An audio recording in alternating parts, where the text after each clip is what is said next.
Together, growing in faith, changing communities.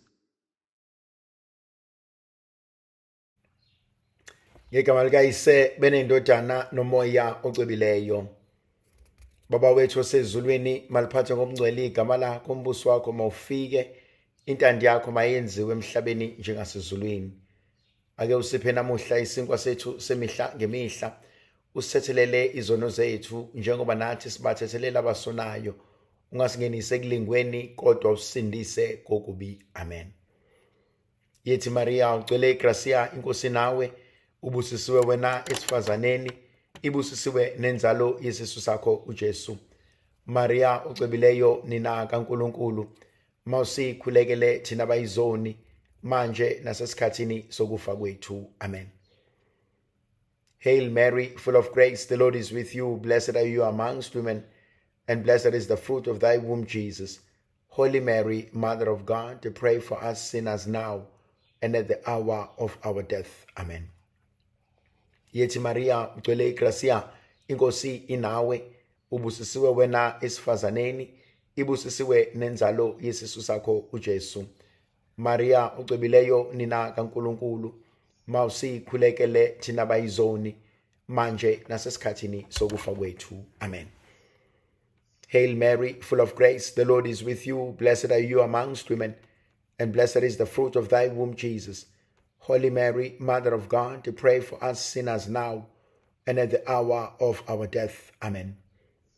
Yethi Maria ugcwele igracia, inkosi inawe, ubusisiwe wena esifazaneni, ibusisiwe nenzalo yesisu sakho uJesu. Maria ucebileyo, nina kaNkulunkulu, mawusikhulekele thina abayizoni, manje nasesikhathini sokufa kwethu. Amen. Udumo alube kuyise benendodana nomoya ocwebileyo, njengoba kwakunjalo ekuqaleni kusenjalo namanje kuyoba njalo sonke isikhathi naphakade. Amen.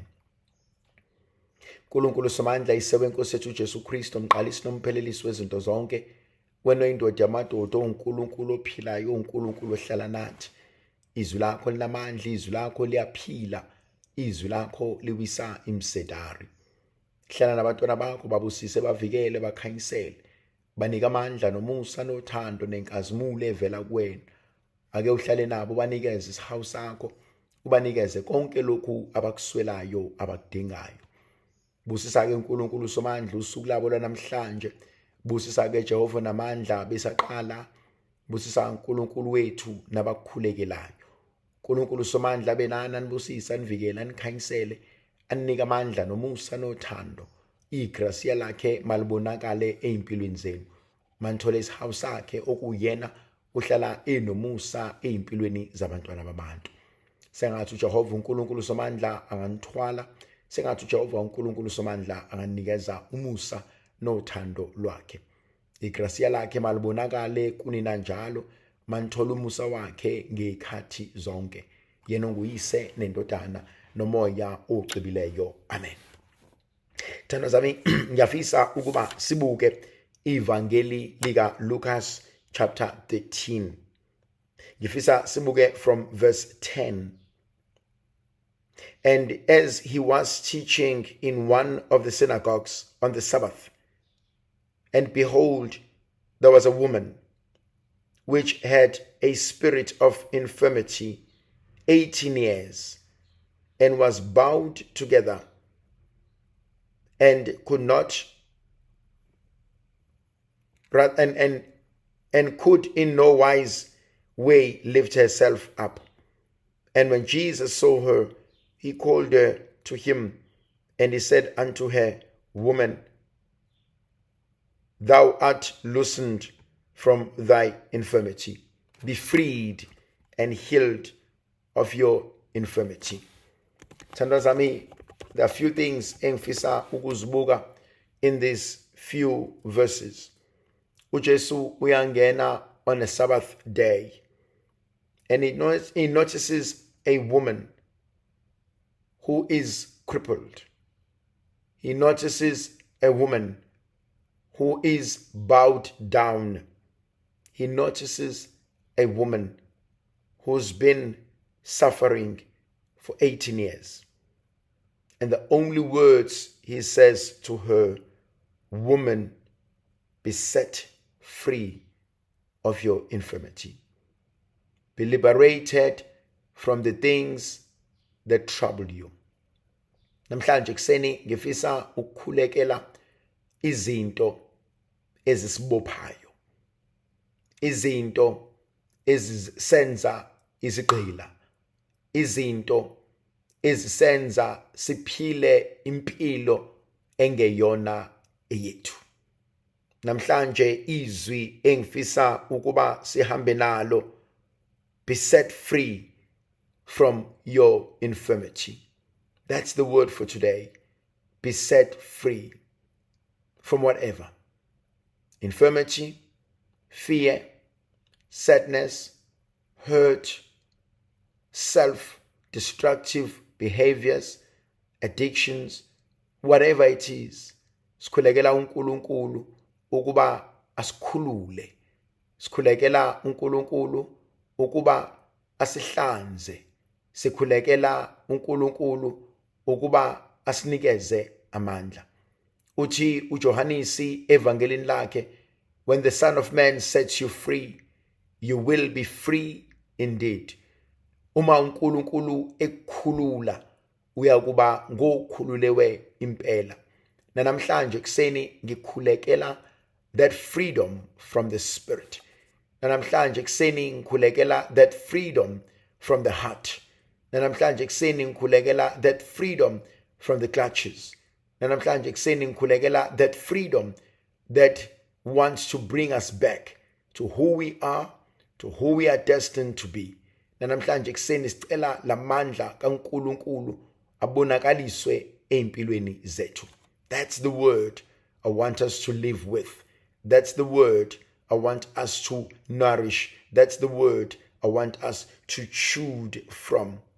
Be set free from anything that seeks to destroy you. Be set free from anything that wants to steal your happiness. Be set free. Ungavumi kube khona into entshontsha umusa nothando lukaNkulunkulu empilweni yakho. Ungavumi kube khona into entshontsha ukujabula phakathi kwekhaya lakho. Ungavumi kube khona into entshontsha ukujabula nakuwena uqobo lwakho. Thandwa zami, uNkulunkulu wethu into ayishoyo ubuka owesifazane osegule for 18 years. For 18 years lo wesifazane usegulile. Ayikho enye into angayizamanga mhlawumbe. Kodwa umbona esendlini yokukhuleka. Ebese uNkulunkulu ebuka usizi lwakhe.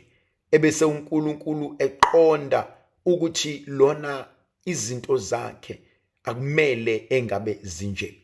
Lona izinto zakhe kumele engabe ziyakhanya.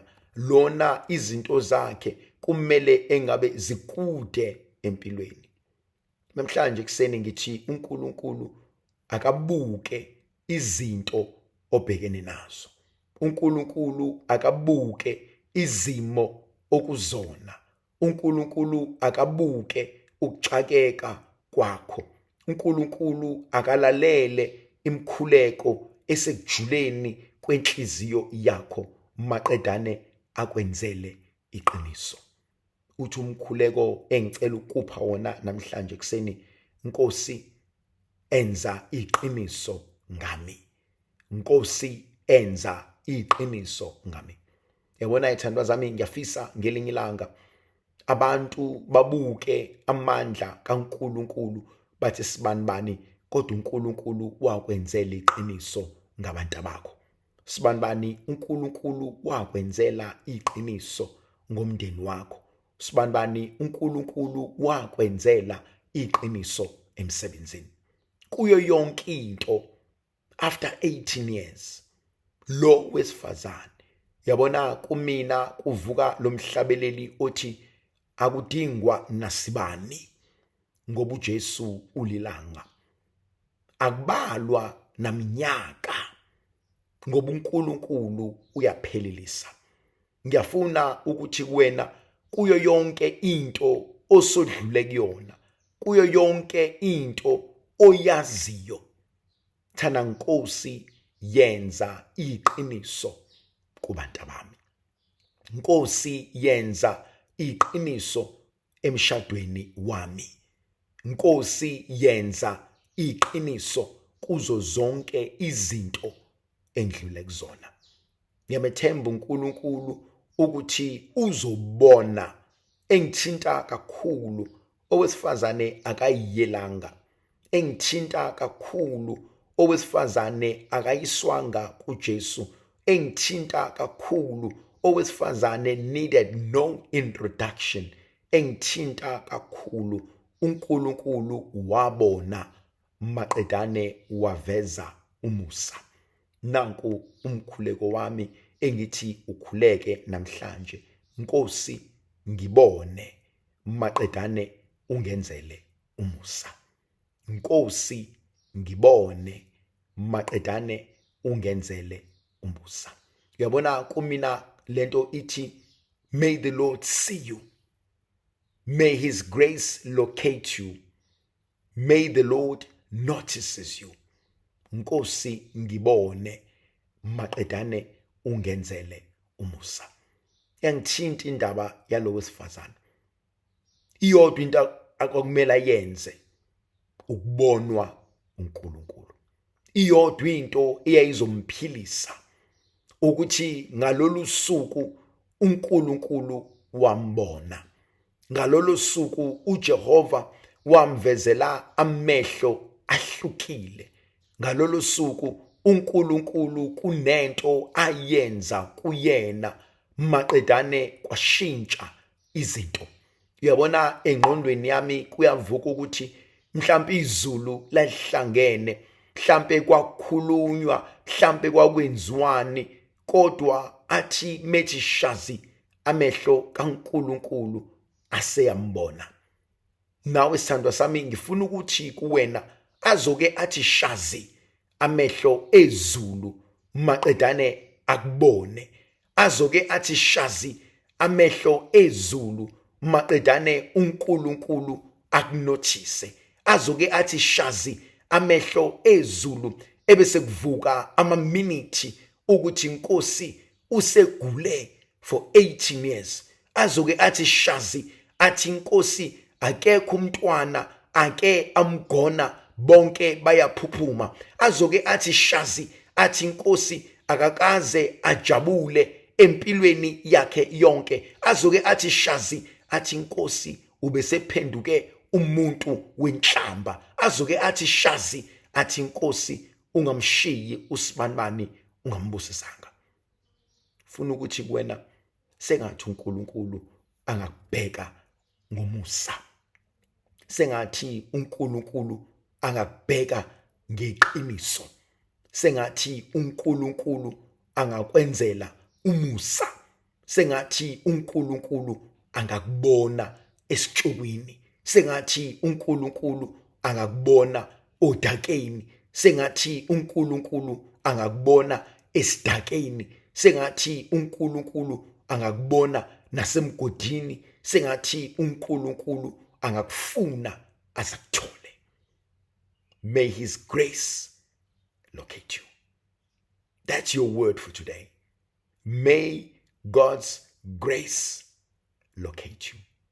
Noma ngathiwa ukephi, noma ngathiwa kwenzakalani, sengathi igracia lakhe lingakuthola.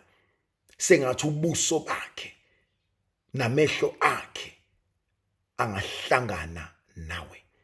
Sengathi umesekubona angakwenzela iqiniso.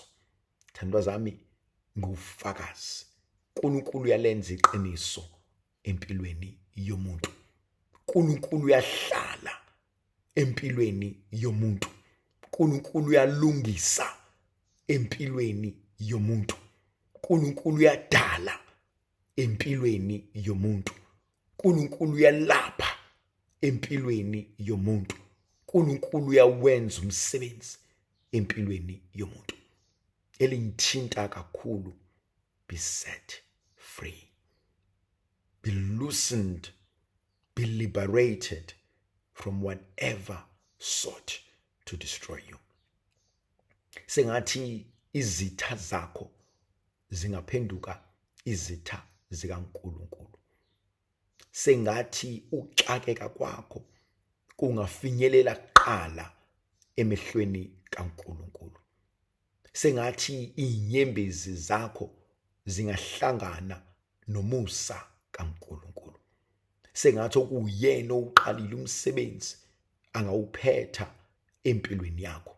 Sengathi okuyena owazi noqonda konke angaba nomusa kuwena, akwenzele iqiniso, akwenzele umusa, ufumane lokhu uNkulunkulu akufunela kona. Kukona konke okwenzakalayo, kukona konke okubukayo kubantwana bakho, kubazali bakho, emsebenzini, ungakhohlwa.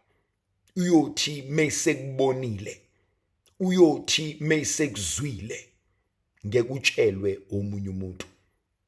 Uyobona amandla kaNkulunkulu, uyobona umusa kaNkulunkulu, uyobona ubungcwele bukaNkulunkulu bupheleliswa empilweni yakho.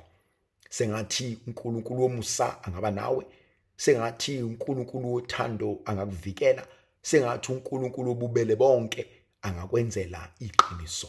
Sengathi uJehova angahlala nani, anibusise, anivikele, anikhanyisele, anikeze amandla. Ngegama likaYise benendodana nomoya ocwebileyo. Amen.